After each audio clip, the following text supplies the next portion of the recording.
به ونتوكل عليه ونعوذ بالله من شرور أنفسنا ومن سيئات أعمالنا من يهده الله فلا مضل له ومن يضلله فلا هادي له ونشهد أن لا إله إلا الله وحده لا شريك له ونشهد أن سيدنا وسندنا وحبيبنا وحبيب ربنا ومولانا محمدا عبده ورسوله الذي أرسله الله تبارك وتعالى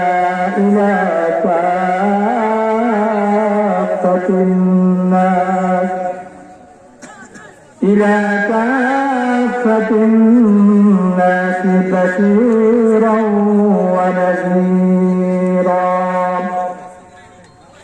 وداعيا إلى الله بإذنه وسراجا وقمرا منيرا صلى الله تعالى عليه وعلى آله وأصحابه وأهل بيته وذرياته وسلم تسليما كثيرا كثيرا أما بعد فقد قال الله تبارك وتعالى في كلامه المجيد وفي فرقانه الحميد أعوذ بالله من الشيطان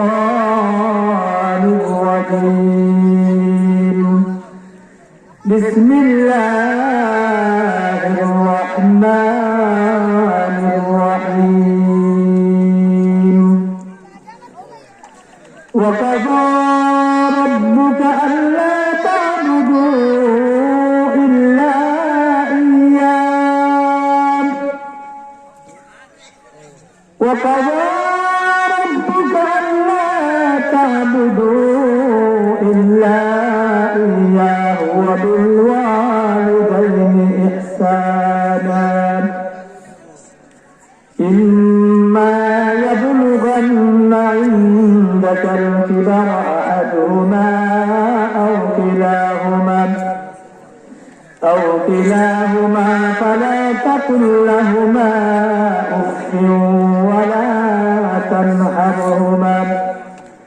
ولا تنهرهما وقل لهما قولا كريما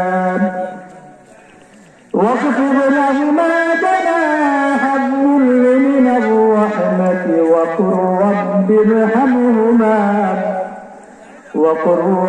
ارحمهما كما ربياني صغيرا ربكم أعلم بما في نفوسكم إن تكونوا صالحين فإنه كان للأوابين غفورا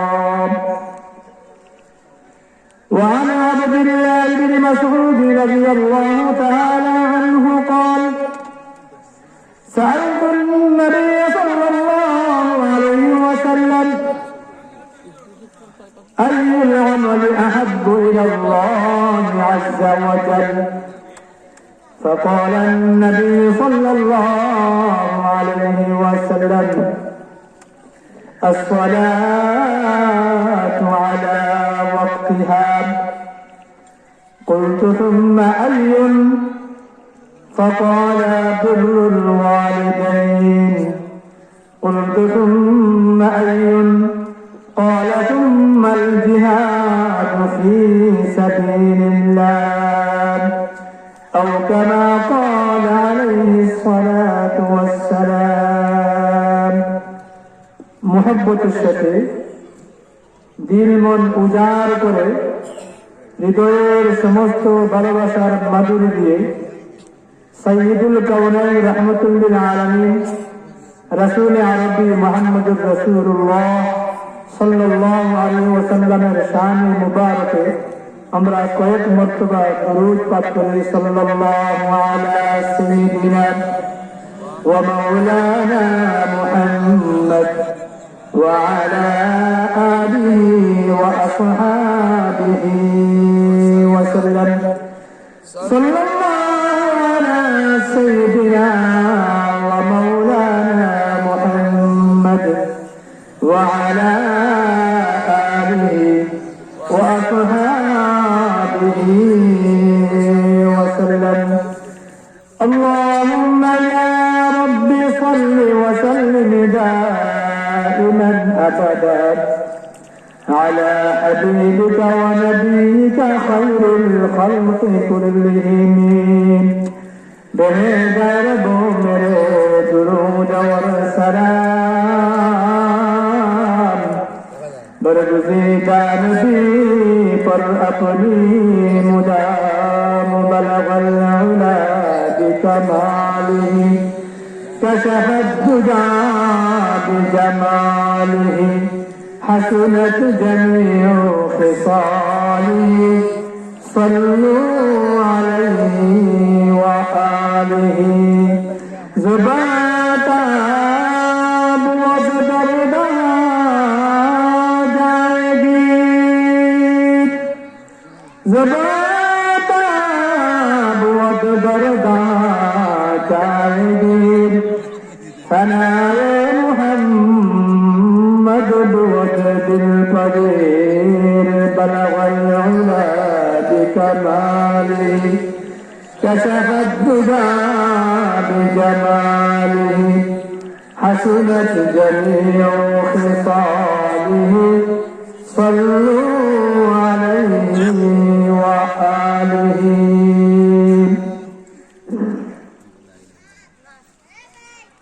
বানায়েত ইসলামী যুব সংঘ এর উদ্যোগে আয়োজিত আজকে তৃতীয় বার্ষিক তাফসীরুল কোরআন মহাসম্মেলনের চলমান অধিবেশনে সভাপতির মঞ্চে সমাসীন পরম শ্রদ্ধাভাজন সম্মানিত সভাপতি মণ্ডলী, উপস্থিত উলামায়ে কেরাম, বিশাল সামিয়ানার নিচে বানায়েত বরকাপন আবাসিক এলাকার আল্লাহ প্রেমিক, রাসূল প্রেমিক, পবিত্র ধর্ম ইসলাম প্রেমিক, কোরআন প্রেমিক, পরকালমুখী ভাইয়েরা, পর্দার অন্তরালে অবস্থানরতা পরমা শ্রদ্ধাভাজন সম্মানিতা মা ও বোনেরা, মহান আল্লাহ পাক রব্বুল আলামিনের দরবারে আলোচনার শুরুতে তার কালিমাতু শুকর আদায় করছি যে মহান সত্তা অত্যন্ত দয়া করে, মায়া করে, মহব্বত করে,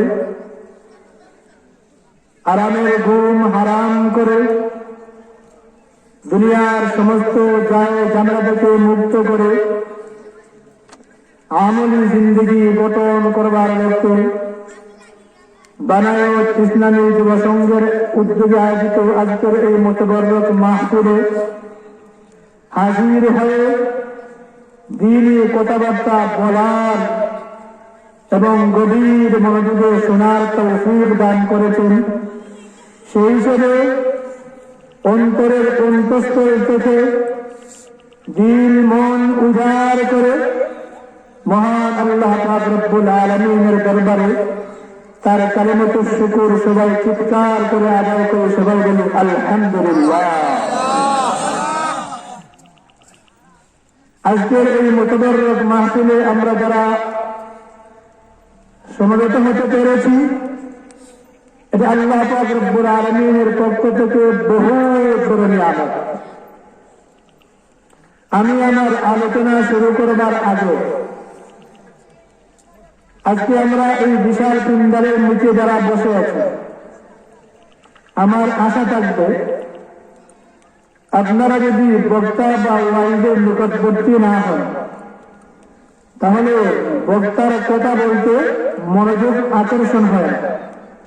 আমার আশা থাকবে একটু কষ্ট করে আপনারা সামনে চলে আসেন। একটু কষ্ট হবে, একটু সামনে চলে আসেন। আমি তো আপনাদের এলাকার সন্তান, আমাদের উপর আল্লাহর পক্ষ থেকে অনেক বিরাট দায়িত্ব আছে। এই এলাকার শিশু বাচ্চা থেকে শুরু করে ওবার বৃদ্ধা বনিতা সহ প্রত্যেকটা মানুষ আমার নিজের পরিবার। কোরআনুল কারীমে আল্লাহ পাক রব্বুল আলামিন অত্যন্ত পরিষ্কার ভাষায় দুনিয়ার সমস্ত মুসলমানকে জানিয়ে দিয়েছেন, ইয়া আইয়ুহাল্লাযীনা আমানু, হে ঈমানদারগণ। কোরআনুল কারীমে 90টি স্থানে আল্লাহ পাক রব্বুল আলামিন ইয়া আইয়ুহাল্লাযীনা আমানু বলে মুসলমানদেরকে ডাক দিয়েছেন, সম্বোধন করেছেন। এই ইয়া আইয়ুহাল্লাযীনা আমানু আল্লাহর কাছে সবচেয়ে বেশি প্রিয় সম্বোধন, অত্যন্ত মায়ার কাছে। আল্লাহ পাক রব্বুল আলামিন তার মহাগ্রন্থ আল কোরআনের 30টি পারার 90টি স্থানে দুনিয়ার সমস্ত মুসলমানদেরকে মায়ার সুরে ডাক দিয়েছেন, ইয়া আইয়ুহাল্লাযীনা আমানু, হে ঈমানদারগণ। কোরআনুল কারীমের এই 90টি স্থানে ইয়া আইয়ুহাল্লাযীনা আমানু বলে আমাদেরকে ডাক দিয়ে কয়েকটা বিষয়ের আদেশ দিয়েছেন এবং কয়েকটা বিষয় থেকে আমাদেরকে সতর্ক করেছেন, বাঁচার জন্য আল্লাহ পাক রব্বুল আলামিন উদাত্ত আহ্বান জানাইছেন। একজন মুসলমান যদি সমগ্র কোরআন সে যদি না পড়ে, শুধুমাত্র কোরআনুল কারীমের এই 90টি আয়াত, কোরআনুল কারীমের আয়াত কতটি আমাদের জানা আছে? কোরআনুল কারীমের আল্লাহ পাক রব্বুল আলামিন কোরআনুল কারীমের ভিতরে ৬৬৬৬টি আয়াত নাযিল করেছেন। এই ৬৬৬৬টি আয়াতের মধ্যে ৫০০টি আয়াতের মাধ্যমে আল্লাহ পাক রব্বুল আলামিন আমাদেরকে তার আদেশ নিষেধ শুনাইছেন, আর বাকি ৬১৬৬টি আয়াত দিয়ে আল্লাহ পাক রব্বুল আলামিন আমাদেরকে ওয়াজ করেছেন, আমাদেরকে উদ্বুদ্ধ করেছেন। ওই ৫০০টি আয়াতে যেসব বিধিবিধান আল্লাহর পক্ষ থেকে এসেছে ওইগুলো কিভাবে আমরা মানতে পারি সেই সম্পর্কে ওয়াজ করেছেন। এই ৫০০টি বিধান সম্বলিত আয়াতের মধ্যে থেকে ৯০টি জায়গায় অত্যন্ত মায়ার নজরে আমাদেরকে ডাক দিয়ে বলেছে, হে আমার প্রিয় বান্দা মুসলমানগণ, ইয়া আইয়ুহাল্লাযীনা আমানু কু আনফুসাকুম ওয়া আহলিকুম নারা, হে ঈমানদারগণ, কু আনফুসাকুম, তোমরা নিজেরা নিজেদের আত্মাকে জাহান্নামের ভয়ঙ্কর আগুন থেকে রক্ষা করো, বাঁচাও। শুধু নিজেরা নয়, কু আনফুসাকুম ওয়া আহলিকুম নারা, তোমরা নিজেরাও বাঁচো, তোমার পরিবার পরিজন, তোমার আত্মীয় স্বজন, তোমার পাড়া প্রতিবেশী, তোমার গ্রামের অধিবাসী, তোমার আশেপাশে যারা অবস্থান করেছে সবাইকে জাহান্নামের ভয়ঙ্কর শাস্তি আগুন থেকে রক্ষা করো। তো যেহেতু এই সম্বোধন আল্লাহ আমাকেও করেছেন, আপনাকেও করেছেন, আমাদের প্রত্যেকের একে অন্যের নৈতিক দায়িত্ব হল আল মুসলিমু আকুল মুসলিম, একজন মুসলমান আরেকজন মুসলমানের ভাই। সমাজের একজন মানুষ যদি মহা সংকটে পড়ে যায়, বিপদে পড়ে যায়, আমরা তার বিপদে পাশে থাকার চেষ্টা করি।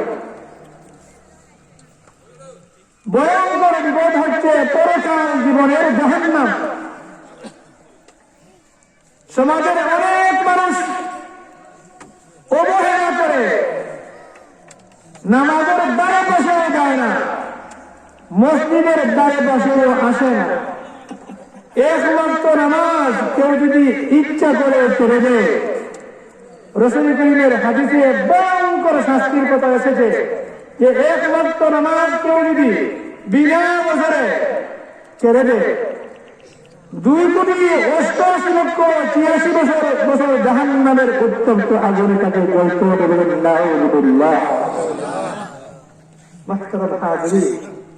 নিজেকে প্রশ্ন করি যে আমার বয়স যখন 15 হয়েছে,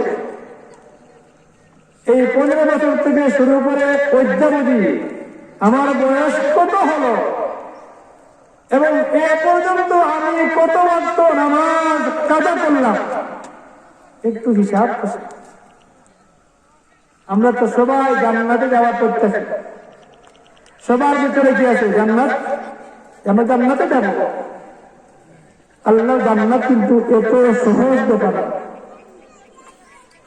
পরকালের অনন্ত অসীম ওই কালে আল্লাহর অসংখ্য অগণিত নিয়ামত ভোগ করতে হলে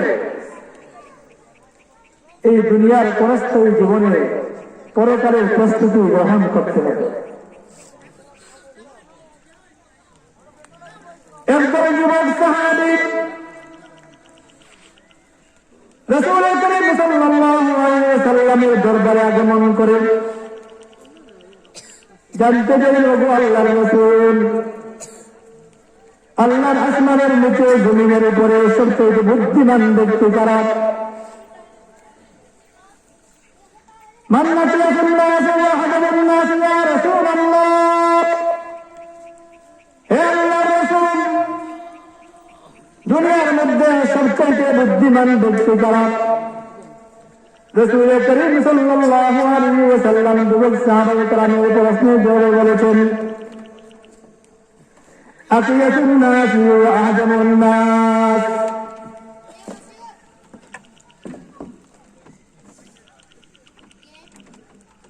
أكثرهم استعدادا للموت وأكثرهم ذكرا للموت। আল্লাহর রাসূল যুবক সাহাবায়ে কেরামের প্রশ্নের জবাবে বলেছে, দুনিয়ার জমিনে আল্লাহর আসমানের নিচে আর জমিনের উপরে সবথেকে বুদ্ধিমান ব্যক্তিত্ব তারা যারা সবসময় নিজের মৃত্যুকে স্মরণ করার পাশাপাশি পরকালের অনন্ত অসীম যুগে সুখময় জীবন লাভ করবার জন্য প্রস্তুতি গ্রহণ করবে। সুবহানাল্লাহ। উলাইকা হুমুল আতিয়াস, ওরাই হচ্ছে সবচেয়ে বেশি বুদ্ধিজীবী। অন্য হাদিসে আল্লাহ রাসূল বলেন, আল কাইয়িসু মান দানা নাফসাহু ওয়া আমিলা লিমা বাদাল মাউত। আল কাইয়িসু মান দানা নাফসাহু ওয়া আমিলা লিমা বাদাল মাউত। বুদ্ধিমান তো ওই ব্যক্তি যে তার আত্মাকে, তার নফসকে ইসলামের গণ্ডির ভিতরে নিয়ে আসে। আল কাইয়িসু মান দানা নাফসাহু ওয়া আমিলা লিমা বাদাল মাউত। আর পরকালের সুখময় জীবন জান্নাতের নাম ও নিয়ামত ভোগ করবার জন্য দুনিয়াতে থাকতে সে প্রস্তুতি গ্রহণ করে। তো মুহতারাম হাজিরিন, আমি আপনাদের সামনে মহাগ্রন্থ আল কোরআনের সূরা বনী ইসরাঈলের 15 থেকে শুরু করে 18 নম্বর পর্যন্ত 4টি আয়াত তেলাওয়াত করেছে। এই আয়াতে আল্লাহ পাক রব্বুল আলামিন আমাদেরকে কতগুলো নির্দেশ দান করেছে। এই নির্দেশগুলোকে দুই ভাগে ভাগ করা যায়। এক ভাগ ইতিবাচক, আরেক ভাগ নেতিবাচক। বনী ইসরাঈলের 15 নম্বর আয়াত থেকে শুরু করে 18 নম্বর আয়াত পর্যন্ত আল্লাহ পাক রব্বুল আলামিন দুনিয়ার সমস্ত মানুষকে মাতা পিতার প্রতি সহ্য ব্যবহার, তার গুরুত্ব, তাদের প্রতি সন্তানের দায়িত্ব ও কর্তব্য সম্পর্কে আল্লাহ পাক রব্বুল আলামিন আলোচনা করেছেন। পাশাপাশি রাসূল আরবি মুহাম্মদুর রাসূলুল্লাহ সাল্লাল্লাহু আলাইহি ওয়াসাল্লামের অসংখ্য অগণিত হাদিস থেকে বাছাই করে ইমাম বুখারী রাহমাতুল্লাহি আলাইহি বর্ণিত একটি হাদিস আপনাদের সামনে তেলাওয়াত করেছি। ওই আয়াত এবং হাদিসের আলোকে অতি সংক্ষেপে কয়েকটি কথা উপস্থাপন করে আমি আপনাদের সামনে থেকে বিদায় নেব। ওমা তাওফীকি ইল্লা বিল্লাহ। বেরাদারান ইসলাম, মানবতার কল্যাণ সাধনে যে পয়গম্বরের হয়েছিল আগমন, যার প্রতিটি কথা, প্রতিটি কাজ, প্রতিটি সমর্থনের কথা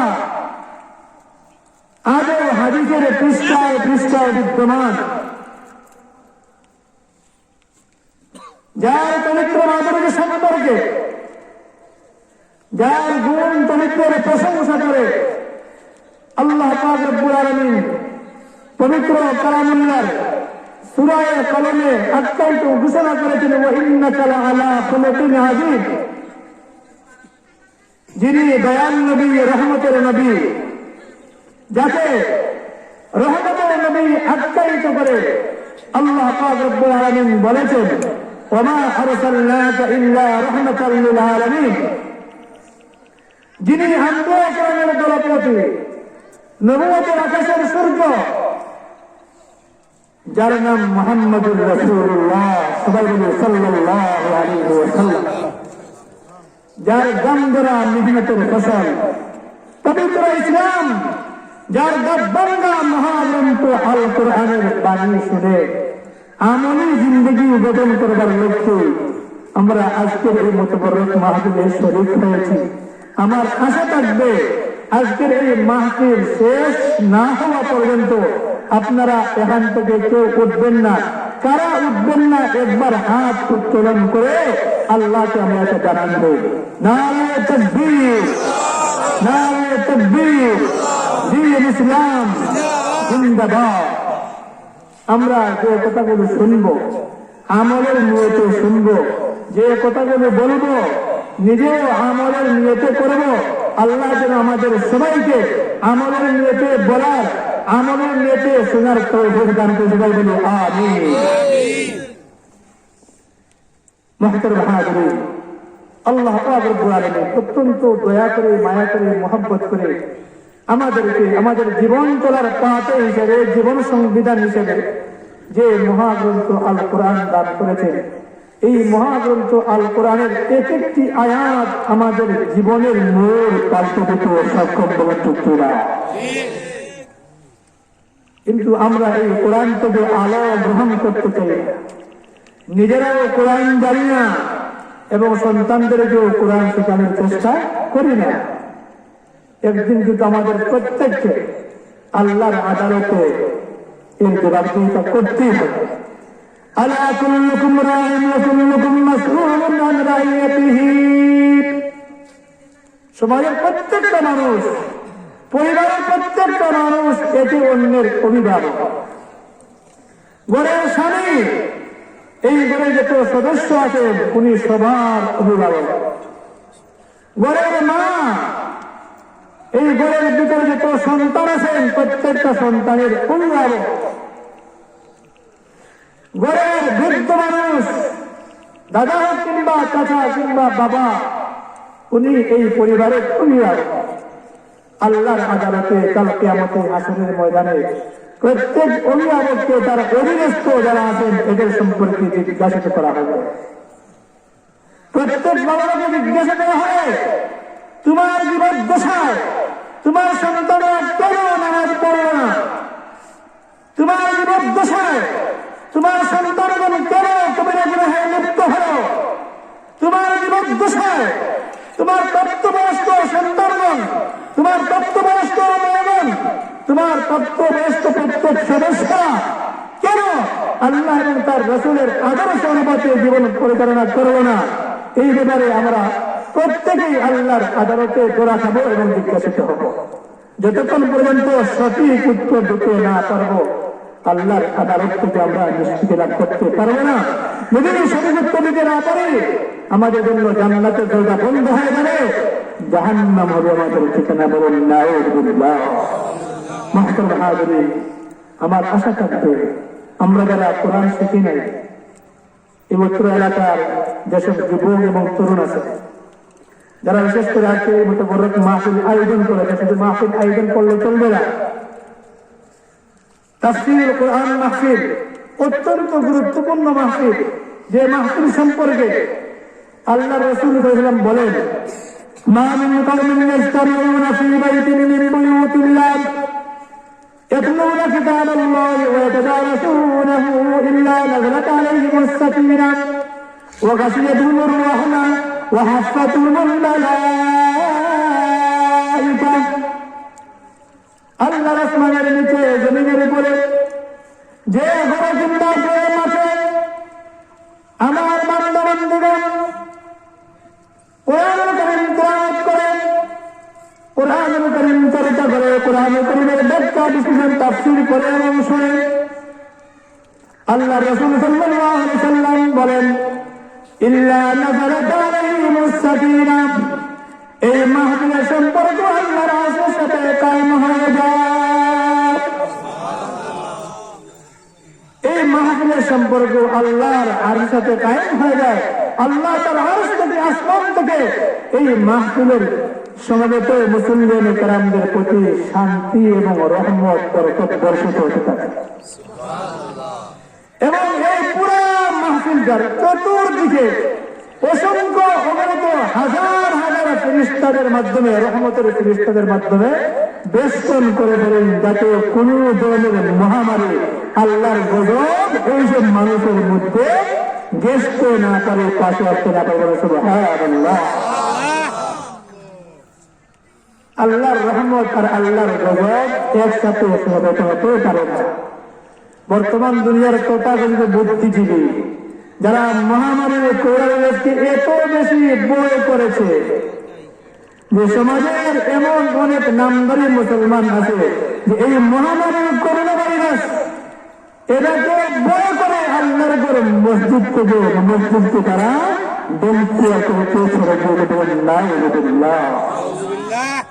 মসজিদে নাকি সমাবেত হলে তাকে করোনা হয়ে যাবে, অথচ মসজিদ আল্লাহর ঘর। মসজিদে সবসময় আল্লাহর কিতাব কোরআন তেলাওয়াত করা হয়।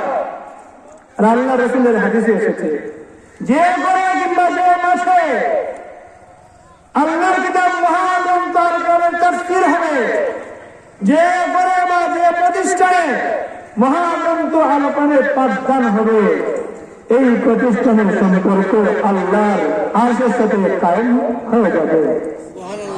আল্লাহর রহমত, আল্লাহর সাকিনা, শান্তি এবং নিরাপত্তা এই পুরা প্রতিষ্ঠান, পুরা মাহফিল বেষ্টিত হয়ে যাবে। আগুন এবং পানি যেভাবে একসাথে জমায়েত হতে পারে না, ঠিক তদ্রূপ আল্লাহর রহমত আর আল্লাহর গজব মহামারী করোনা একই প্ল্যাটফর্মে জমা হতে পারে না। ঠিক কিনা? তার জ্বলন্ত প্রমাণ আমরা পেয়েছি আমাদের দেশে। আমাদের মাননীয় প্রধানমন্ত্রী প্রায় 6 মাস আগে দেশের 40,000 মাদ্রাসা কওমিয়াকে খুলে দিয়েছিলেন। এখনো সারা বিশ্বের কলেজ ভার্সিটি স্কুল থেকে শুরু করে সব প্রতিষ্ঠান বন্ধ। একমাত্র দারুল দেওবন্দ সহ এবং তার আদলে সারা বিশ্বের 3.5 লক্ষ কওমি মাদ্রাসা নিয়মতান্ত্রিক ভাবে পাঠদান করেছে এবং করে আসছে। আল্লাহর কসম করে বলছি, এই বিগত 6 মাস থেকে শুরু করে অদ্যাবধি মাদ্রাসা কওমিয়ার একটা ছাত্র করোনায় আক্রান্ত হয়নি। সুবহানাল্লাহ। কেন? মাদ্রাসাগুলোতে দিন রাত 24 ঘন্টা মহাগ্রন্থ আল কোরআন তিলাওয়াত করা হয়, মহাগ্রন্থ আল কোরআন চর্চা করা হয়, মহাগ্রন্থ আল কোরআন ছাত্রদেরকে শেখানো হয়, আল্লাহর জিকির আজকার করা হয়। এখনো মধ্যপ্রাচ্য আরব কান্ট্রির অনেক রাষ্ট্রে আল্লাহর মসজিদ বন্ধ, নামাজ নেই। মহামারী করোনা এত মারাত্মক কোন বেমার ছিল না। আমরা এই দুনিয়ার অবুধ মানুষেরা যাদের কোরআন হাদিসের জ্ঞান নেই, মহামারী করোনাকে এত বেশি ভয় করেছে যে আজ বিশ্বের অর্থনৈতিক সূচক একদম নিম্নের দিকে চলে এসেছে। আল্লাহকে ভয় করে না, মহামারী করোনাকে ভয় করেছে। এই মহামারী আল্লাহর গজব, প্রকাশ্য গজব। এই এত বড় গজব নাজিল হওয়ার পরেও সমাজে কয়জন মানুষ আল্লাহমুখী হয়েছে, কয়জন মানুষ পরকালমুখী হয়েছে, কয়জন মানুষ পাক্কা মুসলমান হতে পেরেছে, কয়জন মানুষ 5 ওয়াক্ত নামাজ পড়া শিখেছে। আমরা বর্তমান দুনিয়ার মুসলমান থেকে শুরু করে যত অধিবাসী, এই অধিবাসীদের প্রতি আল্লাহ এত বেশি বেজাত, এত বেশি রাগ। যদি এই সমাজে, যদি এই দুনিয়াতে মহাগ্রন্থ আল কোরআন না থাকতো, উম্মতের উলামায়ে কেরাম না থাকতেন, যদি মহাগ্রন্থ আল কোরআন দেশে প্রতিষ্ঠানের চর্চা করা হয়, মাদ্রাসা কওমিয়া না থাকতো, আল্লাহর কসম করে বলছি এই দুনিয়া বহু আগে ধ্বংস হয়ে যেত। আমাদের দেশে 40,000 মাদ্রাসা কওমিয়া আছে। আপনারা যারা সংবাদপত্র, যারা গণমাধ্যম দেখেন, ফেসবুক, টুইটার, ইউটিউব যারা দেখেন, খোঁজ নিয়ে দেখেন যে এখনো একটা সংবাদ কোন সাংবাদিক পেশ করতে পারেনি যে অমুক মাদ্রাসা খুলে দেওয়ার কারণে বা অমুক বুজুর্গের নামাজে লক্ষ লক্ষ মানুষ একসাথে সমবেত হওয়ার কারণে মহামারী করোনা ছড়িয়েছে, বিস্তার ঘটেছে, এমন কোন খবর এখন আসে। আমাদের দেশের রাষ্ট্রপ্রধান থেকে শুরু করে দেশের উচ্চতর অনেক মানুষ, যেমন আল্লামা আনসারী রহমতুল্লাহ আলাইহি মাগফিরাতুল্লাহ মারাকাদাহু ইন্তেকাল করলেন দুবাইয়া। যখন মহামারী করোনার কারণে পুরা দেশে লকডাউন চলছে, এই লকডাউন উপেক্ষা করে আল্লাহ পাক রব্বুল আলামিন তার এই খাস বান্দা আল্লামা আনসারীর নামাজ ইয়াদা প্রায় 10 লক্ষ মানুষের সমাগম ঘটেছে। দেশের সব সাংবাদিকরা পেরেশান যে আজকের এই বিরাট মজমায়, আজকের এই জানাজায় না জানি পুরা ব্রাহ্মণবাড়িয়া এলাকায় করোনা ছড়াইয়া যায়। সরকারের পক্ষ থেকে প্রায় 14 দিন যাবৎ এই পুরা এলাকা থেকে লকডাউন মানে কোয়ারেন্টাইন ঘোষণা করা হয়েছে। এই 10 লক্ষ মানুষ সমবেত হওয়ার পরে কোন সাংবাদিক বলতে পারবে না যে এই নামাজে যারা অংশগ্রহণ করেছিল যে এদের একজন মানুষ করোনা আক্রান্ত হয়েছে। আল্লাহর আযাব আর গজব, পানি এবং আগুন দুয়ারে একসাথে মিশতে পারে না। আল্লাহর আযাব এবং গজব কশিন করে, আল্লাহর কসম করে বলছি একসাথে মিশতে পারে না। দুনিয়ার মুসলমানেরা যারা পরের জ্ঞান থেকে খানি, যারা পশ্চিমা সংস্কৃতিতে নিজেদের গা বসিয়ে দিয়েছে, ওদেরকে কে বোঝাবে?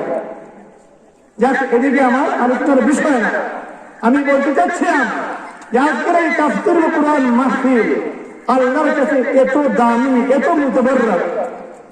রাসূল করিম সাল্লাল্লাহু আলাইহি ওয়াসাল্লাম বলেন যে আল্লাহ পাক রব্বুল আলামিন তার আরশে মুআল্লায় তার সমস্ত ফেরেশতাকে সমবেত করে জমায়েত করে সম্বোধন করে বলে, হে আমার ফেরেশতারা, তোমরা আমাকে বাধা দিয়েছিলে যে আদম সন্তানকে দুনিয়াতে প্রেরণ করলে, পাঠাইলে, মানুষ সৃষ্টি করলে ওরা দুনিয়াতে আগমন করে পরস্পর মারামারি করবে, হানাহানি করবে, দাঙ্গা ফাসাদ ইত্যাদি করবে। হে দেখো, হে আমার ফেরেশতারা, দেখো আজকে এই বনায়ন গ্রামে আমার আসমানের নিচে জমিনের উপরে আমার নিয়ামত ভোগ করে আমার মায়ের বান্দারা মহাগ্রন্থ আল কোরআন তিলাওয়াত করছে, মহাগ্রন্থ আল কোরআন বাণী শুনছে, মহাগ্রন্থ আল কোরআনের বাণী শুনে আমলি জিন্দগি গঠন করবার লক্ষ্যে আজকের এই মোতাবেক মাহফিলে শরীক হয়েছে। তোমরা সাক্ষী দেখো, আজকের এই মোতাবেক মাহফিলে এই বনায়ন গ্রামের এই বর্তমান আবাসিক অঞ্চলে যত মুসলমান আজকের এই মাহফিলে শরীক হয়েছে, আমি তোমাদেরকে সাক্ষী রেখে বলছি, আজকের এই সমবেত সমস্ত মুসলমানকে মাফ করে দাও। এই এত বড় মোতাবেক মাহফিল থাকার পরেও যারা বাড়িতে খেলাধুলায় বসে আছেন, আমাদের এই অত্র এলাকার যেসব মুরব্বিয়ান, যুবক তরুণ বাইরে আছেন বাড়িতে, আশা থাকবে আজকের আমাদের এই মোতাবেক মাহফিলের অন্যতম প্রধান মেহমান মৌলানা মুশাহিদ কাসিমি দামাত বরকাতুহুল আলিয়া, উনি আসার পথে আমি তো আপনাদের গ্রামের ছেলে, আর গরকা মুরগি ডাল বরাবর, এটা কথা আছে, গরকা মুরগি ডাল বরাবর। আমি কয়েকটা কথা শুধু গল্প গুজব হিসেবে আপনাদের সামনে বললাম এবং বলতে থাকবো। আমাদের আজকে মেহমান আসার আগ পর্যন্ত আমার আশা থাকবে যে আপনারা কেউ উঠে যাবেন না, আলোচনা আসছে। তনহাতুল মাহাজুর মহাগ্রন্থ আল কোরআন, যদি তাফসীরুল কুরআন মাহফিল, এই মহাগ্রন্থ আল কোরআনের সাথে যাদের সম্পর্ক গড়ে ওঠে, আল্লাহ পাক রব্বুল আলামিন দুনিয়া এবং আখিরাতে তাদেরকে শ্রেষ্ঠত্ব মর্যাদা দান করবেন। সুবহানাল্লাহ। বিরাদরানে ইসলাম, মহাগ্রন্থ আল কোরআনের সম্পর্ক জিবরিল আমিনের সাথে কায়েম হয়েছিল। আল্লাহ পাক রব্বুল আলামিন তার অসংখ্য অগণিত লক্ষ কোটি ফেরেশতাদের মধ্য থেকে জিবরিল আমিনকে সর্বশ্রেষ্ঠ মর্যাদা দান করেছেন। বিরাদরানে ইসলাম, মহাগ্রন্থ আল কোরআনের সম্পর্ক ভালোবাসা দুনিয়ার মক্কা এবং মদিনা দুইটা শহরের সাথে কায়েম হয়েছে। কোরআন কারীমের সাথে মক্কা মদিনা সম্পর্ক কায়েম হওয়ার কারণে দুনিয়ার 180 কোটি মুসলমানদের কাছে মক্কা এবং মদিনা শ্রেষ্ঠ শহরে পরিণত হয়েছে। মহাগ্রন্থ আল কোরআনের সম্পর্ক সাইয়্যিদুল মুরসালিন খাতামুন নবিয়্যিন রাহমাতুল লিল আলামিন রাসূল আরবি নিগর হুসাইন আমিনা মুহাম্মদুর রাসূলুল্লাহ সাল্লাল্লাহু আলাইহি ওয়াসাল্লামের সাথে কায়েম হয়েছিল। এই কোরআনুল কারীমের বাণী, কোরআনুল কারীমের আয়াত নিয়ে জিবরিল আমিন আল্লাহ রাসূলের কাছে 24,000 বার আগমন করেছেন। এই কোরআনুল কারীমের সাথে মুহাম্মদুর রাসূলুল্লাহ সাল্লাল্লাহু আলাইহি ওয়াসাল্লামের সম্পর্ক স্থাপন হওয়ার কারণে আল্লাহ পাক রব্বুল আলামিন এই দুনিয়াতে যত মানুষ সৃষ্টি করেছেন এবং এই দুনিয়াতে যুগে যুগে যত আম্বিয়া ইকরামের রাসূল সাল্লাল্লাহু মহান জামাত প্রেরণ করেছেন, সমস্ত আম্বিয়া ইকরামের মধ্যে আমাদের রাসূল আরবি মুহাম্মদুর রাসূলুল্লাহকে সর্বশ্রেষ্ঠ রাসূল হিসেবে উপাধি দান করেছেন। সুবহানাল্লাহ। বিরাদরানে ইসলাম, এই মহাগ্রন্থ আল কোরআনের সাথে দুনিয়ার যে স্থান কিংবা যে ব্যক্তির সম্পর্ক কায়েম হবে, আল্লাহ পাক রব্বুল আলামিন ওই ব্যক্তি এবং ওই স্থানকে দুনিয়ার শ্রেষ্ঠ ব্যক্তি এবং শ্রেষ্ঠ স্থানে পরিণত করবে। কোরআন কারীমের সম্পর্ক রমজান মাসের সাথে কায়েম হয়েছে। বছরের 12টি মাস, এই 12টি মাসের মধ্যে আল্লাহ পাক রব্বুল আলামিন রমজান মাসের শ্রেষ্ঠত্ব দান করেছেন। আর এই শ্রেষ্ঠত্বের পিছনে যে মহান বৈশিষ্ট্য রয়েছে সেটা হচ্ছে কোরআনের সাথে রমজান মুবারকের সম্পর্ক। আল্লাহ পাক রব্বুল আলামিন বলেন, শাহরু রমাদান আল্লাযী উনজিলা ফীহিল কুরআন হুদাল লিন-নাসি ওয়া বায়িনাতিন মিনাল হুদা ওয়াল ফুরকান। যে আমি আল্লাহ পাক রব্বুল আলামিন কোরআনুল কারীমকে রমজান মাসে নাযিল করেছি। তো এই রমজান মাসে কোরআনুল কারীম নাযিল হওয়ার কারণে যেহেতু রমজানের সাথে কোরআনুল কারীমের একটা সম্পর্ক গড়ে উঠেছে, আল্লাহ পাক রব্বুল আলামিন বাকি 11 মাসের মধ্যে তার শ্রেষ্ঠত্ব দান করেছে। তখন এই রমজান মুবারকে একটি নফল কাজ কেউ যদি করে, আল্লাহ পাক রব্বুল আলামিন এই মুমিন বান্দা কিংবা বান্দির নামায় আমলে একটা সওয়াব দান করে থাকেন। আর এই রমজান মুবারকের ভিতরে এমন একটা রাত শবে কদর যেটাকে আমরা জানি বা চিনি, রাত রেখে দিয়েছেন।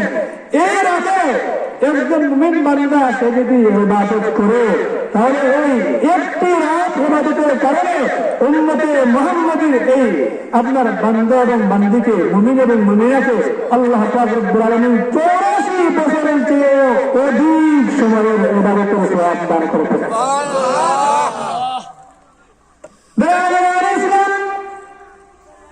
কোরআনুল কারীমের সম্পর্ক মসজিদ এবং মাদ্রাসার সাথে কায়েম হয়েছে। বর্তমান দুনিয়াতে এই দুটি প্রতিষ্ঠান মসজিদ এবং মাদ্রাসা দুনিয়ার শ্রেষ্ঠ প্রতিষ্ঠানে রূপান্তরিত হয়েছে বলে ঠিক কিনা? কোরআনুল কারীমের সম্পর্ক উম্মতের উলামায়ে কেরামের সাথে কায়েম হয়েছে। উম্মতের উলামায়ে কেরাম দিবারাত্রি মহাগ্রন্থ আল কোরআন করে থাকেন। মহাগ্রন্থ আল কোরআন নিজে শিখেন এবং অন্যকে শিক্ষা দেন। রাসূল আরবি মুহাম্মদ রাসূলুল্লাহ সাল্লাল্লাহু আলাইহি ওয়াসাল্লাম বলেছেন, খায়রুকুম মান তাআল্লামাল কুরআন ওয়া আল্লামা। তোমাদের মধ্যে সর্বশ্রেষ্ঠ হচ্ছে ওই ব্যক্তি যে নিজে কোরআন শিখে এবং অন্যকে শিক্ষা দান করে। এই কোরআনুল কারীমের সম্পর্ক উম্মতের উলামায়ে কেরামের সাথে কায়েম হয়েছে। আল্লাহ পাক রব্বুল আলামিন আল্লাহর আসমানের নিচে জমিনের উপরে উলামায়ে কেরামের চাইতে শ্রেষ্ঠ অন্য কোন মানুষ নেই। এটা আল্লাহর পক্ষ থেকে ঘোষণা। উলাইকা হুম খায়রুল বারিয়া। এই উম্মতের উলামায়ে কেরাম হচ্ছেন শ্রেষ্ঠ জাতি। এই শ্রেষ্ঠত্বের মর্যাদা দিতে কিসে? মহাগ্রন্থ আল কোরআনের সাথে উলামায়ে কেরামের সম্পর্ক থাকার কারণে। তো মুহতারাম হাজিরিন, এই মহাগ্রন্থ আল কোরআনের সাথে আমরা যে যেভাবে পারি তাফসীরুল কোরআন মাহফিল আয়োজন করে কিংবা এর মধ্যে সার্বিক সহযোগিতা করে মহাগ্রন্থ আল কোরআনের সাথে আমাদেরকে অবশ্যই সম্পর্ক করতে হবে। নতুবা আমরা পরকালে মুক্তি লাভ আমাদের পক্ষে সম্ভব হবে না বলে দুঃখীরা। মুহতারাম হাজিরিন, আমি এ পর্যন্ত যা বললাম ভূমিকা স্বরূপ কয়েকটা কথা বললাম। এখন আমি আমার মূল আলোচনা ফিরে যাচ্ছি। আল্লাহ পাক রব্বুল আলামিন সূরা বনী ইসরাঈলের 15 থেকে শুরু করে 15 নং আয়াত থেকে শুরু করে 18 নম্বর আয়াত পর্যন্ত আমাদেরকে কয়েকটি বিষয়ের আদেশ দিচ্ছে। 1 নম্বর বিষয়, ওয়াকাদা রাব্বুকা আল্লা তা'বুদু ইল্লা ইয়্যাহ। ওয়াকাদা রাব্বুকা, হে নবী, আপনার রব, আপনার প্রতিপালক আপনাকে আদেশ করেছেন, ফরজ করে দিয়েছেন, আল্লাহ তা'বুদু ইল্লা ইয়্যাহ, তুমি আমাকে ছাড়া অন্য কারোর ইবাদত করো না। 1 নম্বর বিধান আদেশ, আল্লাহ তা'বুদু ইল্লা ইয়্যাহ, যে ইবাদত করতে হবে একমাত্র আমার। এই ইবাদত আল্লাহ পাক রব্বুল আলামিন আমরা কিভাবে সম্পাদন করবো? কোরআনের কারীমের জায়গায় পাঠিয়ে দিয়েছে, হাফিজু আলা সালাওয়াতি ওয়াস সালাতিল উসতা। ঈমানের পরে আমাদের সবচেয়ে প্রধানতম যে কাজ সেটা হচ্ছে নামাজ। ঈমানের পরে এই নামাজ এত গুরুত্বপূর্ণ ইবাদত। আমি আগেই বলেছি যে কেউ যদি 1 ওয়াক্ত নামাজ ইচ্ছা করে ছেড়ে দেয় 2,88,86,000 বছর জাহান্নামের আগুনে জ্বলতে হবে। এখন যদি আমার নামায় আমলে 100 ওয়াক্ত নামাজ কাজা থাকে, 1000 ওয়াক্ত নামাজ কাজা থাকে, তাহলে আপনার এই যোগ বিয়োগ করেন যে আমার পেছনের জীবনে কত নামাজ কাজা হয়েছে, এবং আমাকে যদি আল্লাহ ক্ষমা না করেন তাহলে কত হাজার কোটি বছর জাহান্নামের আগুনে জ্বলতে হবে। উম্মতের মুসলমানগণ, আল্লাহ রাসূলের এই ওয়াহিদ, এই শাস্তির কথা অনেকে জানে, কিন্তু আমরা যে সবাই নবদর্শ, আমরা জানি আমরা আমাদের সবচেয়ে বড় অভাব মানার অভাব। আর এই মানার অভাবের পিছনে সবচেয়ে বড় যে কারণ, আমরা সবাই মাগনা মুসলমান। যে ইসলাম ধর্ম গ্রহণ করতে আমাদের শরীরের রক্ত ধরে, আমরা কষ্ট করে যে জিনিস অর্জন করা হয় ওই জিনিসের প্রতি অনেক মায়া মহব্বত দরদ থাকে। পরিবারের যিনি রোজগার, যিনি হাড় ভাঙা পরিশ্রম করে রুজি করে, তার কাছে প্রত্যেকটা টাকা এবং পয়সা অনেক দামি, সে হিসাব করে টাকাগুলো খরচ করে। কিন্তু যারা বিদেশে হাড় ভাঙা মেহনত করে দেশে টাকা পাঠায়, এবং আমাদের দেশে অনেক মানুষ সমাজে যারা বেকার, সে নিজে রোজগার করে না, বিদেশ থেকে টাকা আসলে ইচ্ছা মতো সে খরচ করে। এই খরচ করতে তার কোনো কষ্ট হয় না, সে তো মাগনা পাইছে। আমাদের সমাজে আছে যে মাগনা গরুর দাঁত নেই। আমরা ইসলাম ধর্ম পেয়ে গেছি একদম মাগনা। কিভাবে? যে আমাদের বাবা মুসলমান, আমাদের দাদাদের মুসলমান, আমাদের পর্দাদের মুসলমান, আমাদের আত্মীয় মুসলমান, সবাই তো মুসলমান। এই উত্তরীয় সূত্রে ইসলাম ধর্ম আমরা পাওয়ার কারণে আমাদের কাছে গেলে ইসলামের কোন খবর না। আমরা যদি ইসলামের ইতিহাস তালাশ করি, যদি সাহাবায়ে যুগে একটু দেখাই, তখন এই প্রত্যেক সাহাবী ইসলাম ধর্মে শিক্ষা লাভ করার পিছনে কত মেহনত মশক্কত মুজাহাদা করেছেন। আপনার বুকের তাজা রক্ত ইসলামের পথে বলে দিয়েছেন। এবং যখন যেদিন যে মুহূর্তে যে স্থানে ইসলাম ধর্ম লা ইলাহা ইল্লাল্লাহ মুহাম্মাদুর রাসূলুল্লাহ এই কালিমা পড়ে মুসলমান হয়েছিলেন, ওই দিন থেকে ইসলাম ধর্মের প্রতি যে ভালোবাসা, যে সম্পর্ক কায়েম হয়েছিল, মৃত্যু অবধি একজন সাহাবীর 1 ওয়াক্ত নামাজ কাজা নেই ঠিক কিনা? কেন? যে তারা অনেক কষ্ট করে ইসলাম ধর্ম হাসিল করেছে। তারা সরাসরি আল্লাহ রাসূলকে দেখেছে এবং লা ইলাহা ইল্লাল্লাহ মুহাম্মাদুর রাসূলুল্লাহ এই কালিমা পড়ার কারণে হযরত বেলাল হাবশী, খাব্বাব ইবনে আরব, সুমাইয়া রাদিয়াল্লাহু তাআলা আনহা সহ অসংখ্য অগণিত সাহাবী শাহাদাত বরণ করেছেন, রক্ত বেরাইছেন।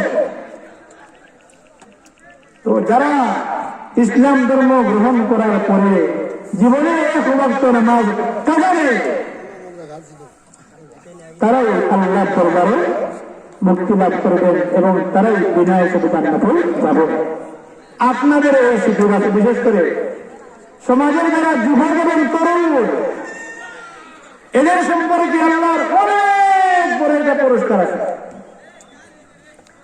যখন আমরা সবাই মারা যাব, যখন ইসলামের সিংহায় ফুৎকার দিবেন, যখন কিয়ামত মহাপ্রলয় সংঘটিত হয়ে যাবে, হাসরের ময়দান কায়েম হবে, দুনিয়ার লক্ষ কোটি মানুষের সমাগম হবে হাসরের ময়দানে, ওই দিন দুনিয়ার এই সূর্যকে আরো কয়েক শত গুণ তেজযুক্ত করে যখন আল্লাহ পাক রব্বুল আলামিন আমাদের 1 হাত উপরে রাখবেন এবং এই সূর্যের তাপে আমাদের শরীর থেকে বা হাসরের ময়দানে সমবেত মানুষদের শরীর থেকে যে গান বের হবে, ওই গানের মাধ্যমে পুরো হাসরের মধ্যে প্লাবন সৃষ্টি হবে এবং যার যে পরিমাণ গুনাহ আছে সে ওই পরিমাণ জাহান্নামের প্লাবনে হাবুডুবু থাকে। কারো হবে ঘন্টা পানি, কারো হবে হাঁটু পানি, কারো হবে কোমর পানি, কারো হবে পেট পর্যন্ত, কারো হবে গলা পানি। কেউ আপনার সারা জীবন শুধু গুনার গুনাহ, যার জীবনে কোনো সব নেই, সে হাসরের ময়দানে এই মহাপ্লাবনে সে সাঁতার কাটতে থাকবে। ওই দিন আল্লাহ পাক রব্বুল আলামিন 7 শ্রেণীর মানুষকে বিনা হিসাবে জান্নাত দান করার পাশাপাশি আল্লাহ পাক রব্বুল আলামিন তার আরশে ছায়াতলে স্থান দান করবে। এই 7টি কাফেলা 7 শ্রেণীর মানুষের মধ্যে থেকে এক শ্রেণী হচ্ছে তারা এই উম্মতের যুব সমাজ, এই উম্মতের তরুণ সমাজ, 15 থেকে শুরু করে বয়স 40 পর্যন্ত। এই মেয়াদটা হচ্ছে জীবনের সবচাইতে গুরুত্বপূর্ণ মুহূর্ত। কত বছর? 25 বছর। এই 25টা বছর যদি একজন মুসলমান নারী কিংবা পুরুষ, এই 25টা বছর হচ্ছে মানে 60 কিংবা 70 বছর কিংবা 100 বছর জীবনের মূল্যবান মুহূর্ত। এই মুহূর্ত যদি একজন মুসলমান নারী কিংবা পুরুষ সে যদি 5 ওয়াক্ত নামাজ যথাসময়ে আল্লাহকে রাজি এবং খুশি করবার লক্ষ্যে আদায় করে ফেলে, আর দূরে দূরে খোলাগন্ডা এসে যাকাত দেয়, হজ করে, পাশাপাশি ইসলামের পথে ইসলামের প্রচার প্রসারে যখন যে প্রয়োজন দেখা যায় সে সহযোগিতার হাত সম্প্রসারিত করে, এই 25 বছর আল্লাহ রাসূল বলেন সাবাতুন ইউযিল্লুহুল্লাহু তাবারাকা ওয়া তাআলা ইয়াওমা লা যিল্লা ইল্লা যিল্লুহ। হে দুনিয়ার মুসলমানগণ, স্মরণ করো সাবাতুন ইউযিল্লুহুল্লাহু ইয়াওমা লা যিল্লা ইল্লা যিল্লুহ। 7 শ্রেণীর মানুষ যেদিন আল্লাহর আরশে ছায়া ছাড়া আর অন্য কোনো ছায়া থাকবে না। আল্লাহ পাক রব্বুল আলামিন 7 শ্রেণীর মানুষকে তার আরশে ছায়া স্থান দান করবেন, এবং যারা আল্লাহর আরশে ছায়া স্থান পেয়ে যাবে তারা বিনা হিসাবে জান্নাত লাভ করবে। ইমামুন আদিল, ন্যায়পরায়ণ প্রেসিডেন্ট, ন্যায়পরায়ণ এমপি, ন্যায়পরায়ণ মন্ত্রী, ন্যায়পরায়ণ চেয়ারম্যান, ন্যায়পরায়ণ মেম্বার, ন্যায়পরায়ণ রাজনীতিবিদ, ন্যায়পরায়ণ মসজিদের ইমাম সাহেব, ন্যায়পরায়ণ সমাজের যারা কর্তাকর্তা, ন্যায়পরায়ণ প্রত্যেকটা পরিবারের অভিভাবক, এই সবাই ইমামে আদিল এই শব্দের ভিতরেই সামিল। যারা দুর্নীতিবাজ নয়, যারা জনগণের কথা নিজের সম্পদ মনে করে আত্মসাৎ করে না। আমাদের দেশটা তো বারবার দুর্নীতিতে চম্পিয়ান হয়েছে। আমাদের দেশের রাজা এবং প্রজা সব সমান, এদিকে আমরা যাব না। ইমামুন আদিল, ন্যায়পরায়ণ আমিরুল মুমিনিন, বাদশাহ জনগণের প্রত্যেকটা হক পঙ্কভাবে আদায় করে, রাষ্ট্রের প্রত্যেকটা সম্পদ রাষ্ট্রের প্রত্যেকটা টাকা হক পথে খরচ করে, সমাজের অসহায় মানুষের পাশে দাঁড়ায়, সমাজের রন্ধ্রে রন্ধ্রে ন্যায় বিচারে কায়েম করে, এমন রাজা কিংবা বাদশাহ, সমাজের অধিকর্তা, সমাজের এমপি, সমাজের মন্ত্রী দ্বারা আল্লাহকে ভয় করে, রাসূল করিম সাল্লাল্লাহু আলাইহি ওয়াসাল্লামের সুন্নাত অনুসরণ করে যারা সমাজ চালায়, রাষ্ট্র চালায়, থানা চালায়, আদালত চালায়, ওইসব মানুষ আল্লাহ রব্বুল আলামিন তার আরশের ছায়া স্থান দান করবেন এবং ওরা বিনা হিসেবে জান্নাত লাভ করবে। 1 নম্বর ছিল। 2 নম্বর ছিল শাবুন নাশা ফি ইবাদাতিল্লাহ। ওই যুবক, ওই তরুণ এবং তরুণী, যুবক এবং যুবতী, নাশা ফি ইবাদাতিল্লাহ, যারা নিজেদের যৌবনকাল 15 থেকে শুরু করে 40 বছর বয়স পর্যন্ত, এই 25টা বছর যারা 5 ওয়াক্ত নামাজ পড়বে, যাবতীয় গুনাহের কাজ ছেড়ে দিবে, এই 25টা বছর যারা মনোযোগে আল্লাহর কথা শুনবে, জীবনের প্রত্যেকটা মুহূর্তে আল্লাহকে স্মরণ করে নিজের জীবন পরিচালনা করবে। শাবুন নাশা ফি ইবাদাতিল্লাহ, কাল কিয়ামতে হাসরের ময়দানে এই কঠিন মুহূর্তে যখন এক হাত উঁচুতে সূর্য থাকবে, ওই আপনার ভয়ঙ্কর দিনে আল্লাহ পাক রব্বুল আলামিন তার ওই নেককার যুবক এবং যুবতী, নেককার তরুণ এবং তরুণীকে তার আরশের ছায়াতলে স্থান দান করবেন এবং এদেরকে বিনা হিসেবে জান্নাতে প্রবেশ করাবেন। আমরা এখানে যারা আছি, আমরা যারা যুবক এবং তরুণ, আমরা একবার হাত উঠাই। আল্লাহ পাক রব্বুল আলামিন একবার নয়, দুবার নয়, একবার নয়, দুবার নয়, তিনবার নয়, চারবার নয়, কোরআনুল কারীমের শুরু থেকে নিয়ে শেষ পর্যন্ত প্রায় 83টা আয়াতে নামাজের আদেশ দিয়েছেন, আকিমুস সালাহ। 83 বার হয়ে গেল যে ঈমানের পরে সবচেয়ে গুরুত্বপূর্ণ কাজ হচ্ছে নামাজ। আপনারা যারা আরব কান্ট্রি সফর, হাত নামান, আপনারা যারা আরব কান্ট্রি সফর করেছেন দেখবেন, এমনি সে সমাজের সবচেয়ে বড় ঘুষখোর, সমাজের সবচেয়ে বড় দুর্নীতিবাজ। আরব কান্ট্রির অনেক মানুষ আমাদের চাইতেও তারা গুনাহের দিক থেকে অনেক বানিয়া, কিন্তু এত গুনাহ করার পরেও আল্লাহ পাক রব্বুল আলামিন এদের দল সম্পদে কোনো ঘাটতি করে না।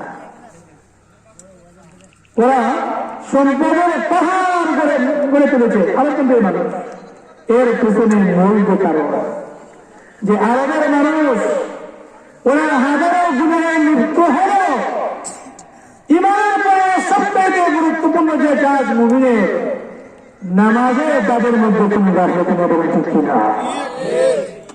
আপনারা যারা আরো সফর করছেন দেখবেন, ফজরের মধ্যে আপনার কচি বাচ্চা কাচ্চা সহ বাবা মসজিদে চলে গেছে। নামাজের মধ্যে আরব কান্ট্রির প্রত্যেকটা দোকান বন্ধ, আপনার পুলিশ টহল নেই। এই নামাজের প্রতি গুরুত্ব থাকার কারণে যে এই আরবের মানুষ এত অপচয় করার পরেও তাদের সম্পদে কোনো ঘাটতি হচ্ছে না। কারণ আল্লাহ পাক রব্বুল আলামিন তার কোরআনে ঘোষণা করেছে যে যারা নামাজ কায়েম করবে আমি আল্লাহ তাদের মেঝেতে জিম্মাদার। ওয়ামুর আহলাকা বিস-সালাতি ওয়াসতাবির আলাইহা লা নাসআলুকা রিজকা নাহনু নারযুকুকা ওয়াল আকিবাতু লিত-তাকওয়া। আল্লাহ পাক রব্বুল আলামিন তার রাসূলকে সম্বোধন করে বলতেছেন, ওয়ামুর আহলাকা বিস-সালাহ, হে নবী আপনি আপনার পরিবারকে নামাজের আদেশ করুন, পরিবারের প্রত্যেকটা সদস্যকে নামাজ পড়তে বলুন। ওয়াসতাবির আলাইহা, এবং এই 5 ওয়াক্ত নামাজ আদায়ে আপনি অটল অবিচল থাকুন। লা নাসআলুকা রিজকা, আমি আপনার কাছে কোনো জীবিকা চাই না, কোনো রিজিক চাই না। নাহনু নারযুকুকা, আমি স্বয়ং আল্লাহ পাক রব্বুল আলামিন আপনাকে জীবিকা রিজিক দান করব। আল্লাহর কসম করে বলছি, কেউ যদি সত্যিকার অর্থে একমাত্র আল্লাহকে রাজি খুশি করে লোককে নামাজি হয়ে যায়, তার জন্য তার জীবিকা সরবরাহের যাবতীয় পথ আল্লাহ পাক রব্বুল আলামিন উন্মোচন করে দেয়। তো জীবনের এই 25টা বছর যারা হাত উত্তোলন করেছেন, আমার আশা থাকবে যে আল্লাহর দরবারে, যেহেতু আল্লাহ রব্বুল আলামিন কোরআনে কারীমে 83 বার নামাজের আদেশ করেছেন, এত গুরুত্বপূর্ণ কাজ না হলে কি আল্লাহ বারবার বলতেন না যে আল্লাহ এতবার বলার পরেও আমি বালিগ হয়ে গেছি, আমি প্রাপ্তবয়স্ক হয়ে গেছি, এরপরেও কি নামাজ ছেড়ে দিয়েছি? আজ থেকে আমরা ওয়াদা করি যে শরঈ কোনো ওজর, মারাত্মক কোনো অসুবিধা না হলে আমি 1 ওয়াক্ত নামাজ ত্যাগ করবো না। আমরা সবাই হাত উত্তোলন করে এই ওয়াদা করি, কারণ আপনি আমি মুসলমান, আমি বেঈমান নই, আমি ইহুদি নই, আমি নাসারা নই, আমি খ্রিস্টান নই, আমি বৌদ্ধ নই, আমি হিন্দু নই, আমি বাহাই ধর্মের অনুসারী নই, আমি মুসলমান। আল্লাহ রাসূল বলছেন যে মুসলমান এবং কাফির বেদিন অমুসলিম, মুসলিম এবং মুসলিমের মধ্যে পার্থক্য হচ্ছে নামাজ। যে মুসলমানের নামাজ পড়ে আর কাফির মুশরিকের নামাজ পড়ে না। এখন যদি আল্লাহ রাসূল বলতেছেন যে আল ফারাকু বাইনাল মুসলিমি ওয়াল মুশরিকি as-সালাত, যে মুমিন এবং কাফিরের মধ্যকার পার্থক্য হচ্ছে নামাজ। তখন আমি নামাজ পড়ি না, হিন্দু নামাজ পড়ে না, মুসলিম নামাজ পড়ে না, ইহুদি নামাজ পড়ে না, তাহলে আমিও কি হয়ে গেলাম? ইহুদিদের মতো হয়ে গেলাম, খ্রিস্টানদের মতো হয়ে গেলাম, হিন্দুদের মতো হয়ে গেলাম। বিধর্মী যারা তাদের উপর নামাজ ফরজ নয়। আর নামাজ তখন ফরজ হয় যখন একজন লা ইলাহা ইল্লাল্লাহ মুহাম্মাদুর রাসূলুল্লাহ এই কালিমা বিশ্বাস স্থাপন করে, জবান দ্বারা উচ্চারণ করে এবং জিহ্বার বিশ্বাস স্থাপন করে, তখন তার উপর নামাজের বিধান আসে। আর এই কালিমা উচ্চারণ এবং দিল দিয়ে বিশ্বাস স্থাপন না করা পর্যন্ত কোন মানুষের উপর নামাজ ফরজ হয়। কিন্তু তারপরেও আল্লাহ রাব্বুল আলামিন যখন কাল কিয়ামতের বিষয়ে ময়দানে আমাদের আল্লাহ মিজান দায়ের করবেন, যারা দুনিয়ার জমিনে আল্লাহর আদেশ নিষেধ মেনে জীবনের প্রত্যেকটা মুহূর্ত আল্লাহর আদেশের অনুগত বানাইছে, 5 ওয়াক্ত নামাজ যত সময় আদায় করেছে, বিনা ওজরে একটা ওয়াক্ত নামাজ কাজা করে নাই, আল্লাহ রাব্বুল আলামিন তার ওই নেককার বান্দার মন্দিরের আমল পাল্লায় তুলবেন, মিজানে তুলবেন। যদি পাল্লা ভারী হয়ে যায় তাকে সুজা জান্নাত দান করবেন। আর যাদের আমলে পাল্লা ভারী হবে না, তাদের পাল্লা ভারী হয়ে যাবে, ওরা সুজা জাহান্নামে চলে যাবে।